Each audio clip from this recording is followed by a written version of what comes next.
para decirme que no puede ser. La noche del 29 de noviembre de 1987 no solo marcó el trágico final de Víctor Iturbe, conocido popularmente como El Pirulí, sino que también inauguró uno de los capítulos más oscuros y enigmáticos en la historia criminal del espectáculo mexicano.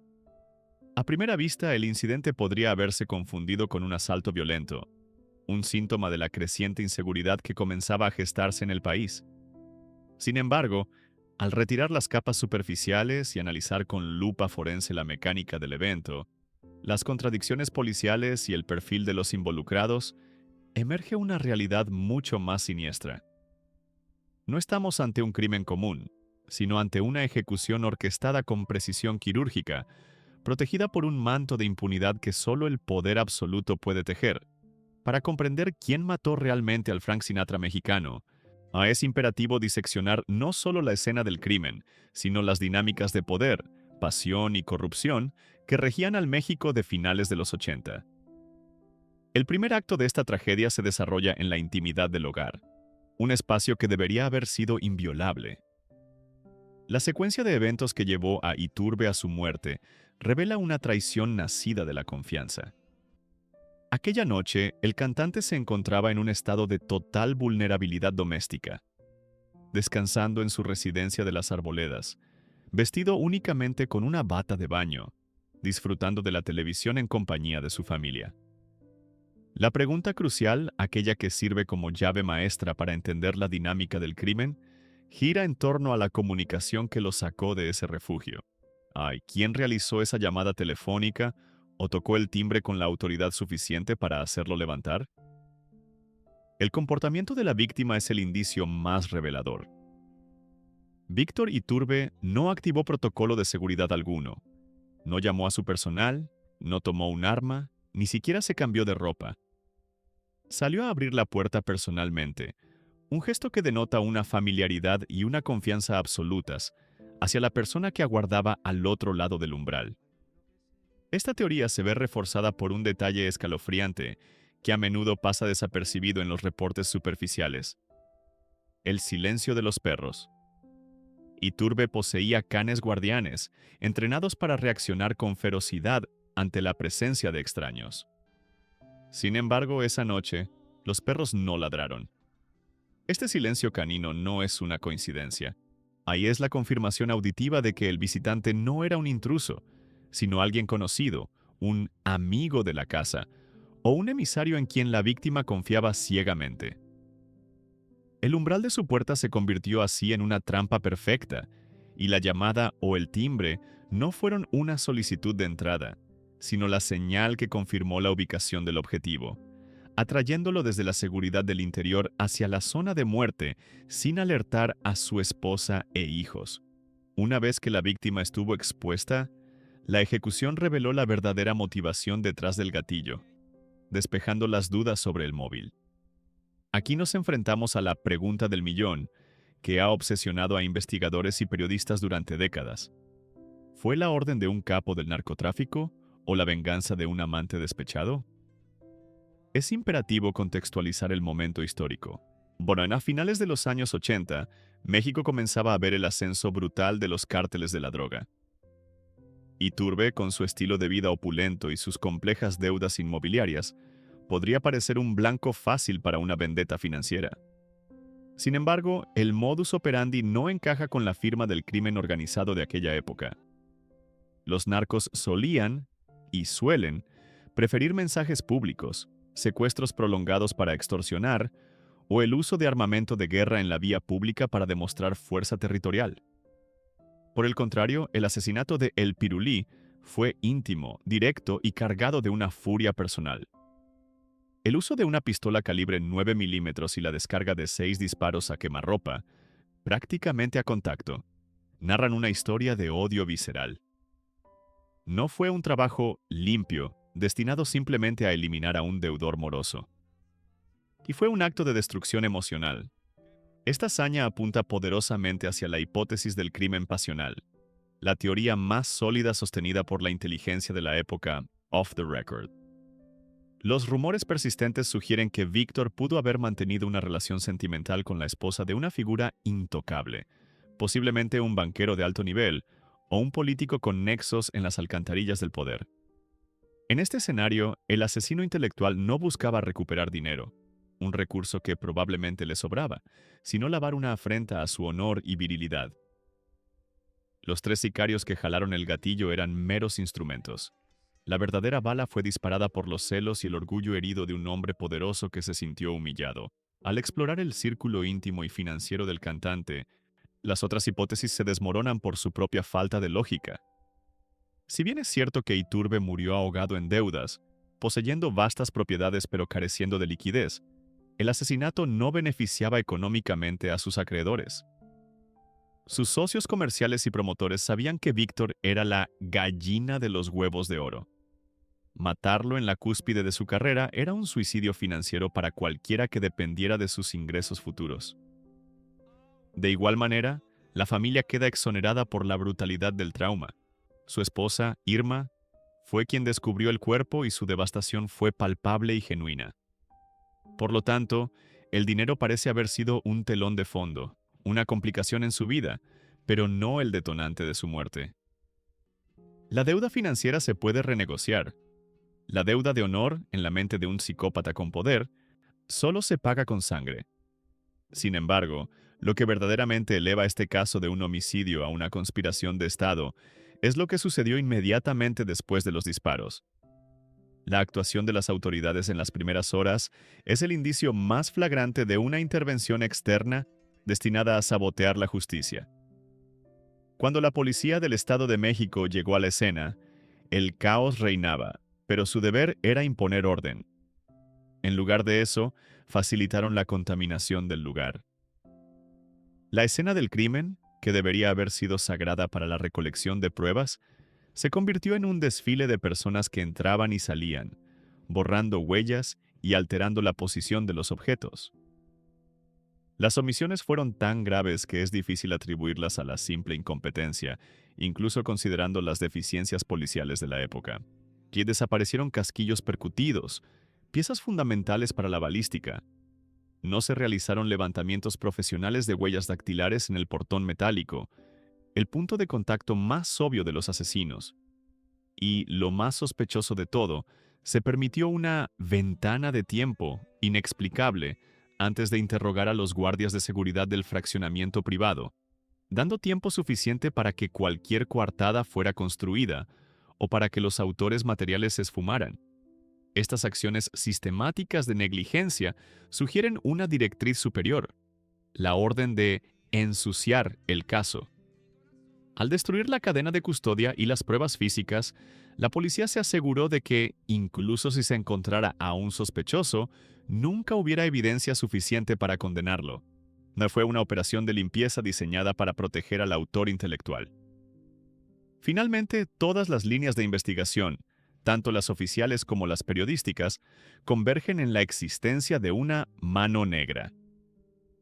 Este término no es una metáfora vacía. Describe la intervención directa de la élite política y económica en el sistema judicial. El Estado de México, en aquel entonces, era un laberinto de poder donde las líneas entre la política, el sector bancario y el crimen organizado se desdibujaban con frecuencia. Existía un personaje, un intocable, cuyo nombre nunca apareció formalmente en los expedientes, pero cuya sombra se proyectaba sobre todo el proceso. Este individuo poseía el poder tripartita necesario para ejecutar el crimen perfecto, el capital para contratar sicarios profesionales que no dejaran rastro, y la influencia política para ordenar a la policía que mirara hacia otro lado, y el control mediático para que la narrativa oficial se desviara hacia teorías absurdas o callejones sin salida. El cierre apresurado del caso, bajo el pretexto de falta de pruebas que ellos mismos se encargaron de desaparecer, y el hecho de que un asesinato de tal magnitud mediática fuera archivado con tanta facilidad, es la prueba definitiva de la impunidad. En conclusión, la muerte de Víctor Iturbe. El pirulí no es un misterio irresoluble por falta de capacidad investigativa. Sabemos por deducción y lógica criminalística quiénes no fueron y por qué lo hicieron. Fue una ejecución pasional disfrazada de caos, facilitada por la confianza de la víctima y encubierta por la corrupción institucional. El cantante no murió por sus deudas ni por el narcotráfico. Murió porque su carisma y sus pasiones cruzaron el camino de un hombre que tenía el poder de comprar el silencio de la ley.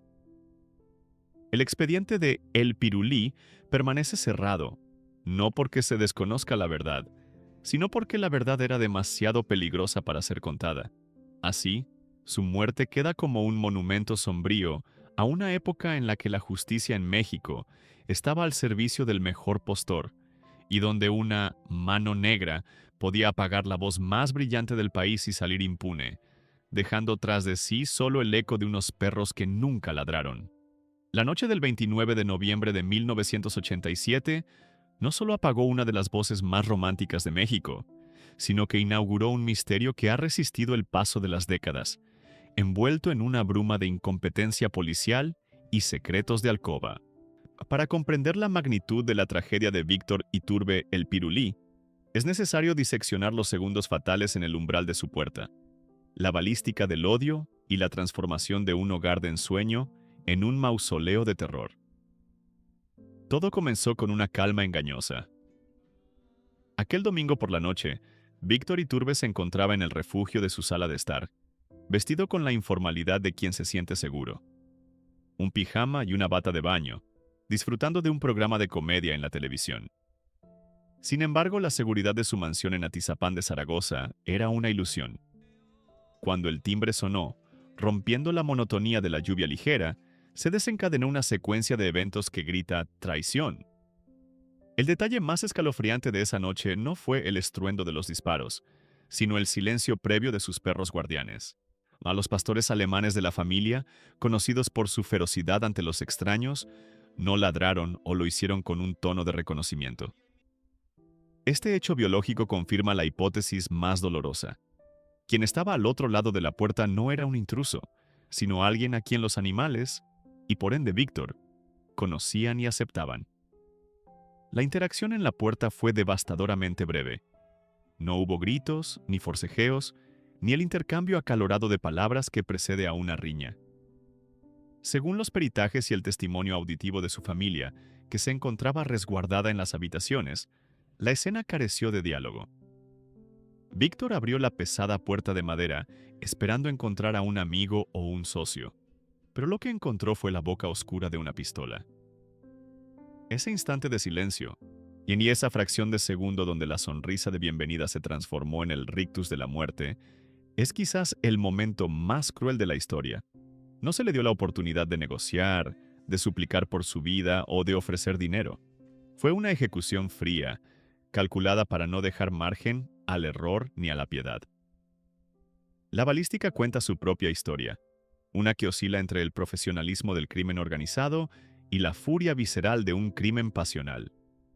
El asesino utilizó una pistola calibre 9 milímetros cargada con balas expansivas, hollow point, munición diseñada para causar el máximo daño interno posible. Sin embargo, fue la cantidad de disparos lo que reveló la psicología del atacante. En el submundo del narcotráfico o el sicariato puro, 1 o 2 disparos a la cabeza suelen ser suficientes para cumplir el contrato. Pero Víctor recibió 6 impactos en el tórax y el abdomen. Este overkill o uso excesivo de fuerza sugiere que el objetivo no era simplemente apagar su vida, sino destruirlo, infligir dolor y castigo. Los 6 disparos no fueron solo una medida de seguridad para garantizar la muerte. Fueron 6 mensajes de odio. Esta desmesura apunta a que, aunque la mano que apretó el gatillo pudo haber sido pagada, la mente que ordenó el crimen estaba consumida por una rabia personal, probablemente nacida de los celos o el despecho amoroso. Mientras su cuerpo yacía en el umbral, otro drama se desarrollaba en los papeles que Víctor dejaba atrás. Los documentos financieros que tanto le preocupaban en sus últimos días pintaban el retrato de un hombre atrapado en una jaula de oro. Iturbe era dueño de un imperio inmobiliario y artístico, pero carecía de liquidez. Estaba ahogado en deudas, presionado por compromisos bancarios y, según algunas teorías oscuras, posiblemente enredado en inversiones de dudosa procedencia que intentaba blanquear sin éxito. La existencia de seguros de vida millonarios añade una capa de tragedia griega al asunto. En su desesperación financiera, su muerte se convirtió paradójicamente en la única solución viable para salvar el patrimonio de su familia. Víctor valía más muerto que vivo para los bancos y las aseguradoras. Una realidad cruel que pudo haber sido un factor, aunque no el detonante de su final. La tragedia humana pronto dio paso a la tragedia forense. La investigación del caso se convirtió en un manual de lo que no se debe hacer en una escena del crimen. Las evidencias más críticas fueron tratadas con una negligencia que roza la complicidad. Los casquillos de las balas 9 milímetros, que podrían haber indicado la posición exacta y la altura del tirador, fueron movidos, pateados o desaparecieron antes de ser debidamente etiquetados. En el portón y el timbre, superficies que el asesino obligatoriamente tuvo que tocar, no se recuperaron huellas dactilares útiles, una omisión justificada torpemente por la lluvia o la incompetencia. Pero el agujero negro más grande de la investigación fue la ausencia total de los registros telefónicos. Si hubo una llamada previa para atraer a Víctor a la puerta, ese registro en la central telefónica era la clave para identificar al autor intelectual. Que esa evidencia nunca apareciera en el expediente no es un error, es una supresión deliberada de la verdad.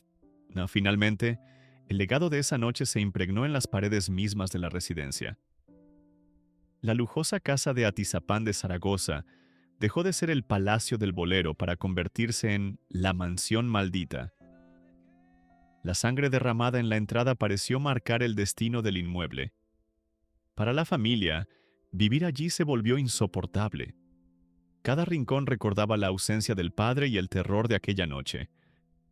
Con el tiempo, la casa cayó en el abandono, alimentando leyendas urbanas sobre ecos de canciones románticas en la madrugada y sombras que deambulaban por los jardines descuidados. La mansión, al igual que el caso judicial, se fue derrumbando lentamente, convirtiéndose en una ruina que simboliza la impunidad. La muerte de El Pirulí no fue solo el fin de un hombre, sino el comienzo de una leyenda negra donde el silencio de los perros, la furia de las 6 balas y la ceguera de la justicia se entrelazaron para siempre en la historia criminal de México. La muerte de Víctor Iturbe, El Pirulí, no es solo la crónica de un asesinato, es el estudio de una paradoja cruel, donde el refugio más seguro se transformó en una trampa mortal. Para entender la magnitud de esta tragedia, debemos mirar más allá de la sangre derramada y examinar las grietas invisibles en la seguridad de su hogar, los nexos oscuros del espectáculo y la maquinaria de impunidad que permitió a los asesinos desvanecerse en la noche, dejando tras de sí una maldición que perduraría por décadas. El primer acto de esta fatalidad se desarrolló en la estructura misma de la seguridad de la residencia en Arboledas. Físicamente, la mansión era una fortaleza para los estándares de la época, protegida por muros altos, cercas y, lo más importante, un sistema de alarma biológico. Perros pastores alemanes entrenados para la ferocidad. Sin embargo, la seguridad no fue vulnerada por la fuerza, sino por la confianza. El hecho de que los canes no ladraran con furia o que lo hicieran con un tono de reconocimiento señala el punto de quiebre en la defensa del cantante. La verdadera brecha de seguridad no estaba en el portón de hierro, sino en la psicología de la víctima. Víctor Iturbe salió a abrir la puerta personalmente, sin usar la mirilla, vestido con una bata de baño, desarmado y vulnerable. Este comportamiento delata que la amenaza llegó disfrazada de amistad. El asesino explotó el agujero de la confianza, penetrando el perímetro defensivo no con herramientas de asalto, sino con la familiaridad de quien ha sido invitado antes. Esta vulnerabilidad doméstica nos lleva a cuestionar dónde, en el vasto mundo del espectáculo mexicano, se originó tal amenaza. En los años 80, la línea que separaba el glamour del escenario de la oscuridad del crimen organizado era peligrosamente delgada. Los palenques y las ferias de pueblo eran el epicentro de esta simbiosis. En esos espacios, donde el alcohol fluía y las apuestas eran altas, los capos del narcotráfico y los artistas convivían estrechamente. Es muy probable que Víctor, en su rol de ídolo de multitudes, haya cruzado caminos con personajes del AMPA en fiestas privadas o presentaciones exclusivas. En algún lugar entre los brindis y las canciones, pudo haber escuchado lo que no debía, rechazado una petición indecorosa o, sin saberlo, ofendido a alguien con el poder de dictar sentencias de muerte. Su asesinato no fue un evento aleatorio, sino posiblemente el cobro de una factura generada en esos círculos donde el aplauso se mezcla con el miedo. La ejecución fue rápida, pero la fuga de los asesinos revela una infraestructura de protección aún más inquietante. Tras los disparos, los 3 sicarios no huyeron presa del pánico. Se evaporaron, con una eficacia que sugiere profesionalismo y amparo oficial. Atizapán de Zaragoza, ubicado en el Estado de México, era en aquel entonces un territorio donde las fronteras entre la policía y el crimen eran difusas. Los expertos sugieren que los asesinos no necesitaron huir lejos. Es muy probable que se refugiaran en casas de seguridad en municipios vecinos como Naucalpan o Ecatepec, protegidos por el mismo sistema que debía perseguirlos. La facilidad con la que escaparon de la escena, posiblemente escoltados o ignorados por patrullas locales, indica que contaban con la charola, la protección institucional, necesaria para operar con total impunidad. Las secuelas del crimen transformaron la residencia de los Iturbe en el epicentro de una leyenda macabra. Lo que alguna vez fue un símbolo de éxito y felicidad familiar, se convirtió en la mansión maldita. Este estigma no nació de historias de fantasmas, sino de la cruda realidad que enfrentó la familia tras el asesinato. La imagen de Víctor desangrándose en el umbral marcó el inicio de una espiral descendente. Con las cuentas congeladas y las deudas saliendo a la luz, la familia quedó atrapada en una casa que nadie quería comprar. La propiedad se volvió un lastre financiero y emocional, un mausoleo que se deterioraba al mismo ritmo que las esperanzas de justicia. Los rumores sobre ruidos extraños y la presencia espiritual del cantante fueron, en realidad, la manifestación del trauma colectivo y la ruina económica que asfixió a los sobrevivientes. Finalmente, la mayor ironía de este caso reside en el lugar del crimen. Víctor Iturbe fue asesinado en el sitio donde, por lógica y estatus social, debería haber estado más seguro, su propio hogar. En la calle o en el escenario, rodeado de guardaespaldas y público, era intocable. Pero en la soledad de su sala, despojado de su armadura de celebridad, se convirtió en un blanco fácil.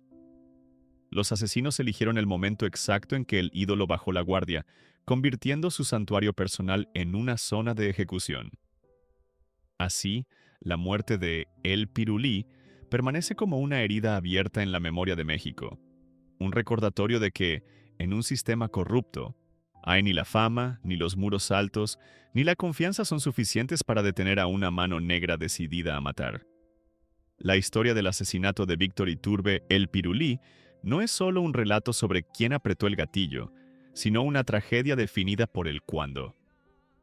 Los tiempos en este caso, desde el momento exacto en que se abrió la puerta hasta el instante en que la justicia mexicana decidió mirar hacia otro lado, revelan una coreografía macabra donde la ingenuidad de la víctima se encontró con la frialdad del sistema. Para comprender por qué este crimen sigue siendo una herida abierta en la memoria colectiva, debemos examinar los relojes que marcaron la vida y la muerte del cantante y cómo el contexto político de 1987 conspiró para enterrar la verdad bajo los escombros de la historia. El primer misterio temporal reside en los días y semanas previos al crimen. Contrario a la lógica de una ejecución planificada, no existen registros de que Víctor Iturbe viviera bajo la sombra del miedo inmediato. No hubo cartas anónimas, ni llamadas terroríficas a medianoche, ni guardaespaldas adicionales rodeando su perímetro. Si existieron amenazas, estas llegaron en forma de susurros, de consejos velados en fiestas de alta sociedad, o advertencias diplomáticas por parte de socios oscuros, señales que un hombre de naturaleza optimista y romántica como él pudo haber subestimado o malinterpretado. Esta falta de percepción del peligro fue fatal la noche del 29 de noviembre. Víctor ignoró cualquier instinto de supervivencia porque el visitante llegó en el momento perfecto. Un domingo por la noche, alrededor de las 11 de la noche. Para El Pirulí, ese era un tiempo sagrado de relajación doméstica, un momento para los amigos íntimos, no para los asesinos. Su decisión de abrir la puerta en bata de baño, sin verificar la mirilla, sugiere que su reloj interno marcaba la hora de la confianza, mientras que el del visitante marcaba la hora de la ejecución. La vulnerabilidad de la mansión en ese preciso momento no fue una coincidencia. Los asesinos conocían el biorritmo de la casa con una precisión escalofriante. Sabían que a esa hora el servicio doméstico ya se había retirado a sus habitaciones, que la calle estaba desierta por la lluvia y el horario dominical, y que Víctor estaría con la guardia baja, física y mentalmente. Este conocimiento delata una labor de inteligencia previa. Alguien había estudiado sus rutinas lo suficiente para saber que el domingo por la noche era el talón de Aquiles de su seguridad. O peor aún, el asesino era alguien tan cercano que esos hábitos eran parte de su convivencia natural. La casa, que durante el día podía ser una fortaleza llena de actividad, se convertía en esa hora específica en una jaula solitaria, y los verdugos aprovecharon esa ventana de oportunidad con una eficacia devastadora. Sin embargo, el verdadero crimen ocurrió después de los disparos, cuando el tiempo de la justicia se detuvo. La investigación no fracasó, fue asfixiada. El asesinato de Iturbe coincidió con un momento de extrema delicadeza política en México. El final del sexenio de Miguel de la Madrid y la preparación para las controvertidas elecciones de 1988 que llevarían al poder a Carlos Salinas de Gortari. En este clima de transición y tensión, un escándalo que involucrara a figuras de la élite política o financiera, como sugerían las teorías del crimen pasional con la esposa de un poderoso, era algo que el sistema no podía permitirse. No hubo un día oficial en el que la policía anunciara con bombos y platillos el cierre del caso. Más bien, el expediente sufrió una muerte lenta y burocrática. Entre 1988 y 1989, la investigación simplemente se diluyó, pasando de ser una prioridad nacional a convertirse en un legajo polvoriento en un sótano, que es víctima de un carpetazo silencioso, ordenado desde las altas esferas para proteger la estabilidad del status quo. Para la familia Iturbe, la comprensión de esta realidad no fue inmediata, sino un proceso doloroso de erosión de la esperanza. Aproximadamente 6 meses después del asesinato, Irma y sus hijos comenzaron a notar un cambio siniestro en la actitud de las autoridades. La policía dejó de buscar al agresor y comenzó a investigar a la víctima. En una táctica clásica de desvío de atención, se filtraron a la prensa detalles sobre las deudas de Víctor, sus supuestas relaciones extramaritales y sus conexiones peligrosas. La familia entendió entonces que el objetivo ya no era hacer justicia, sino justificar la muerte. Cuando las evidencias clave, como los casquillos y las declaraciones iniciales, le comenzaron a perderse misteriosamente, supieron que estaban luchando contra un fantasma institucional. Ese fue el momento en que el duelo se transformó en resignación. El sistema estaba diseñado para proteger al asesino, no para consolar a los deudos. Hoy, más de 3 décadas después, la pregunta sobre cuándo se sabrá la verdad tiene una respuesta amarga. Legalmente, nunca. El tiempo ha sido el cómplice final de los asesinos. Según las leyes mexicanas, la prescripción del delito ha expirado hace mucho. Incluso si mañana apareciera un video confesional o un testigo presencial, nadie podría ser juzgado ni encarcelado por la muerte de El Pirulí. La verdad jurídica ha muerto. No obstante, existe una verdad histórica que sobrevive en la memoria popular y en los susurros de la vieja guardia del espectáculo. Se sabe que no fue un robo. Se sabe que no fue el narco común. Fue el poder. El nombre del autor intelectual, aunque nunca escrito en una sentencia, flota en el imaginario colectivo como un secreto a voces. La historia de Víctor Iturbe ha dejado de ser un caso policial para convertirse en una leyenda urbana, un cuento con moraleja sobre una época en la que en México se podía matar a una estrella en la puerta de su casa y, simplemente, esperar a que el tiempo borrara las huellas de la sangre. La noche del 29 de noviembre de 1987, la lluvia caía suavemente sobre la zona residencial de Arboledas, creando una atmósfera melancólica que parecía presagiar la tragedia inminente. En el interior de su mansión, Víctor Iturbe El Pirulí, la voz más romántica de México, se disponía a descansar. Sin embargo, en lo que ocurrió en los minutos siguientes, desafiaría toda lógica de seguridad y sentido común, convirtiendo un domingo cualquiera en el capítulo final de una leyenda. Para desentrañar la verdad detrás de su muerte, es necesario analizar no solo quién disparó el arma, sino por qué la víctima facilitó su propia ejecución, la naturaleza sádica de la munición utilizada y cómo este crimen marcó el fin de una era dorada en la música latina. El primer enigma que salta a la vista en la reconstrucción de los hechos es el comportamiento de la propia víctima.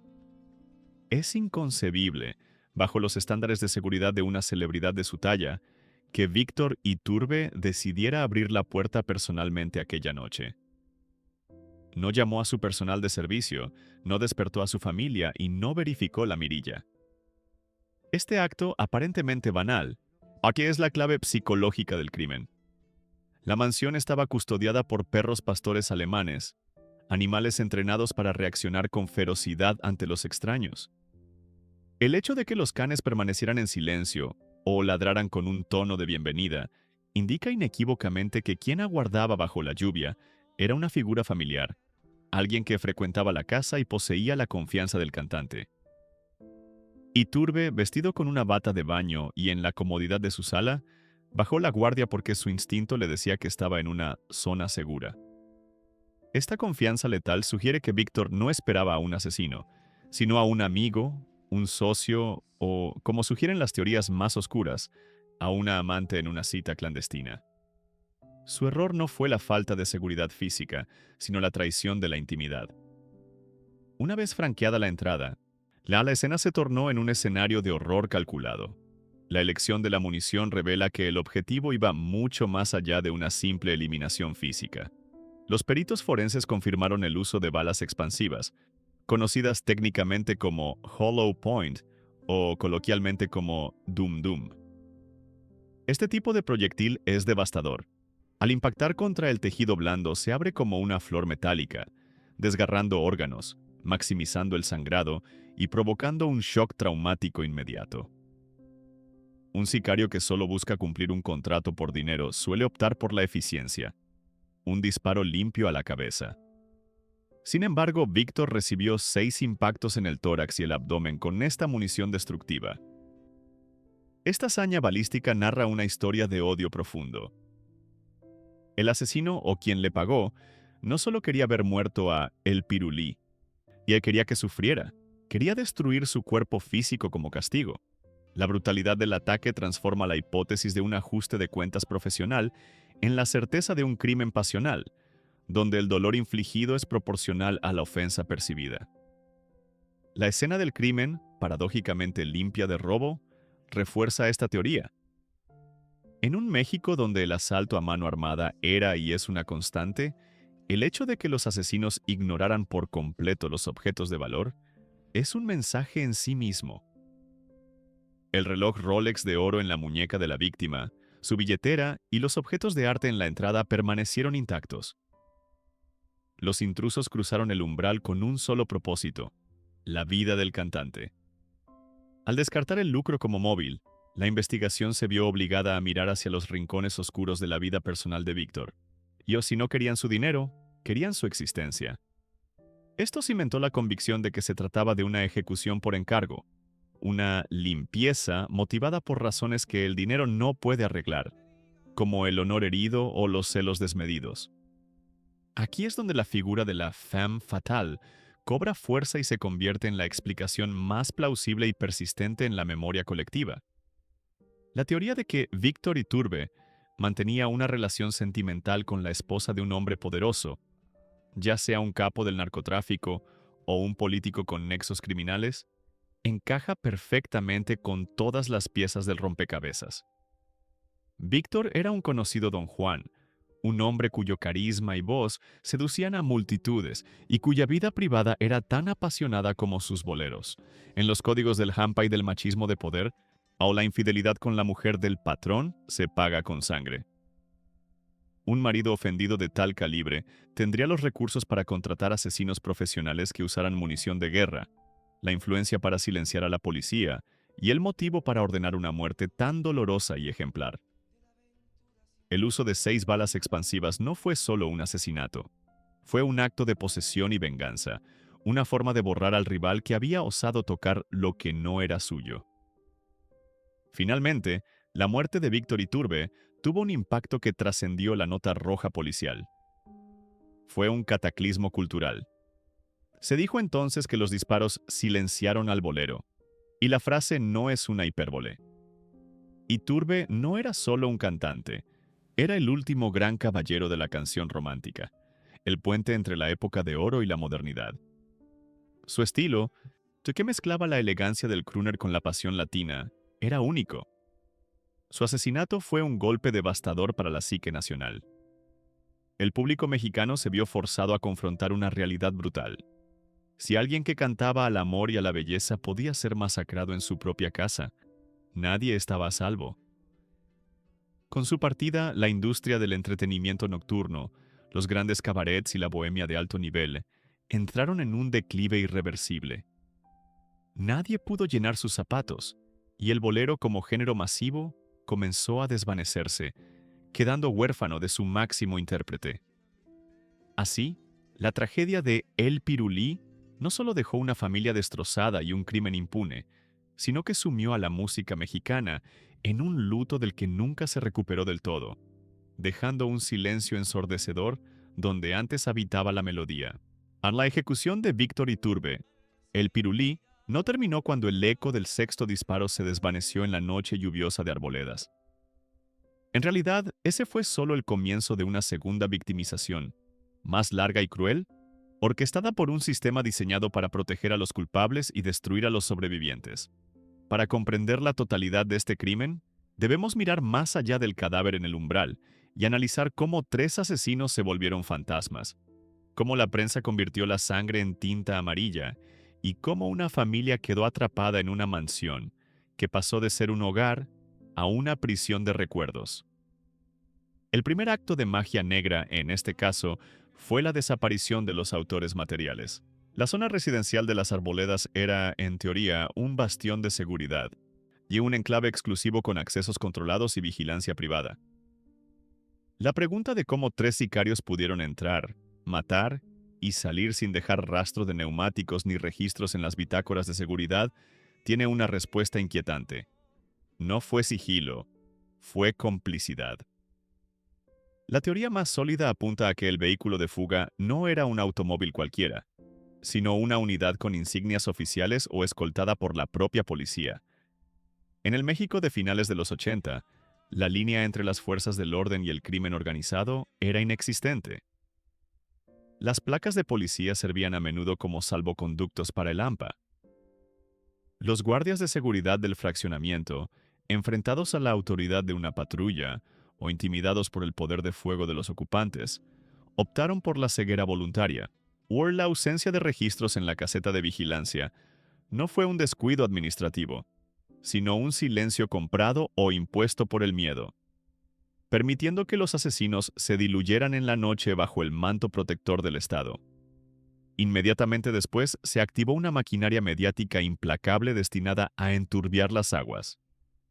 En lugar de una investigación criminal rigurosa, el público fue bombardeado con una cortina de humo perfectamente diseñada. La narrativa oficial y la prensa sensacionalista, alimentada por filtraciones interesadas, dejaron de buscar al asesino para empezar a juzgar a la víctima. De la noche a la mañana, la imagen de Víctor Iturbe, el caballero romántico, fue desmantelada y reconstruida como la de un hombre imprudente, endeudado y con una doble vida moralmente cuestionable. Se habló de lavado de dinero, no de deudas de juego y de líos de faldas, todo con el fin de deshumanizarlo. Esta estrategia de culpar a la víctima fue un éxito rotundo. Transformó un asesinato de Estado en un escándalo de telenovela. Al manchar la reputación de El Pirulí, las autoridades lograron que la indignación pública por la inseguridad se convirtiera en un morbo chismoso sobre su vida privada, facilitando así el cierre administrativo del caso sin que nadie protestara demasiado. Mientras el nombre de Víctor era arrastrado por el fango mediático, su familia vivía su propio infierno privado dentro de la residencia de Atizapán. La casa, que alguna vez fue símbolo del éxito del cantante, se convirtió en una trampa financiera y emocional. Con las cuentas congeladas y las deudas hipotecarias y fiscales saliendo a la luz, su viuda, Irma, Dom y sus hijos se vieron imposibilitados para abandonar el lugar. La propiedad se volvió invendible. Nadie quería adquirir una casa marcada por una ejecución tan mediática, temiendo tanto a los fantasmas como a la mala suerte. Así, la familia Iturbe tuvo que aprender a vivir con el horror, cruzando a diario la misma puerta de roble donde Víctor había sido masacrado. La mansión maldita se fue deteriorando a la par que la economía familiar, y sus paredes descascaradas se convirtieron en el reflejo físico de un trauma que no cicatrizaba. Vivir allí fue un acto de resistencia, pero también una condena a convivir permanentemente con la ausencia y el miedo. Este crimen también marcó un punto de inflexión irreversible para el mundo del espectáculo en México. La muerte de Iturbe fue el fin de la inocencia para los artistas. Hasta ese momento, existía una especie de pacto no escrito donde los cantantes eran vistos como bufones intocables, queridos por todos, incluidos los capos de la mafia. Víctor rompió esa burbuja. Su asesinato enseñó al gremio una lección brutal. La fama no es un chaleco antibalas. La relación entre los artistas y los poderes fácticos cambió para siempre. La admiración se tiñó de terror. A partir de 1987, las figuras públicas comenzaron a blindarse, contratando seguridad privada y aprendiendo la ley del silencio. Si te contratan para una fiesta privada de dudosa procedencia, vas, cobras, cantas y olvidas todo lo que viste al salir. La era de los artistas accesibles que abrían la puerta de su casa en bata de baño murió junto con Víctor. Finalmente, la paradoja más dolorosa reside en la naturaleza cinematográfica de su muerte. Víctor Iturbe, en el hombre que hizo carrera cantando a la suavidad del amor, al perdón y a la nostalgia, terminó sus días en un escenario de violencia explícita, digno de una película de gángsteres. Esta contradicción entre la dulzura de su arte y la brutalidad de su final es lo que ha cimentado su leyenda. No murió de viejo ni de enfermedad. Fue arrancado de la vida en su plenitud, víctima de las mismas pasiones desbordadas que él evocaba en sus canciones. La violencia de las balas 9 milímetros contrastó salvajemente con la terciopelo de su voz, creando una imagen indeleble en la cultura popular. Víctor Iturbe El Pirulí se convirtió así en un mártir del bolero, un recordatorio eterno de que en el México de aquellos años, incluso los sueños más románticos podían ser destrozados por la realidad del plomo y la impunidad. Su voz sigue viva en las grabaciones, pero su silencio final grita más fuerte, denunciando un crimen que, aunque olvidado por la ley, jamás será perdonado por la historia.